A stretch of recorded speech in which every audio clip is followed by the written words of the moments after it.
Hi, and welcome to this new lecture in which we'll build on what we already learned so far.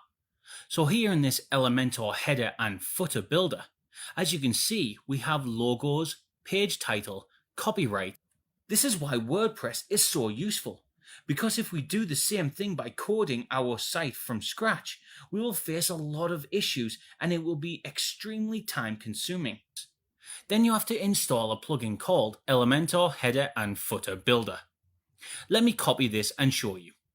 So I'll basically click on the Add New button here, and I then paste the name of the plugin in the search bar right here. And here you go. As you can see, I have found the needed plugin. So as you can see here, this is the plugin that I already installed and activated. Now, what's the use of this plugin? Basically, if you want to add these elements that you see here on your website, like the copyright one, navigation menu, and so on, you'll need to have the plugin. I'll drag this element here and you can see that copyright text appearing in front of us. I'll move it to the right side and here you go. It moves to the right now. Then here in the bottom you can see the different sections in my website. Then the logo in the center. Then a random text here at the bottom right side of the screen.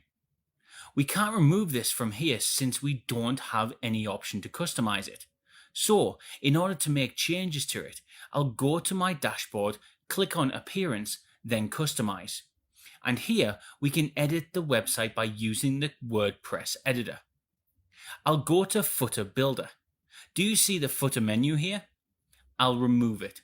I also remove the logo and the random text as well. I click on Publish and refresh the page. And here you go. You can see that the footer has now disappeared. Then I select the 3-block structure from here. I can add anything I want here. So let's add the social media icons. I'll drag and drop it here. Then I change the shape to circle. You can also select the alignment from here. Left, center, right. Then we can drag and drop site title to see what it looks like.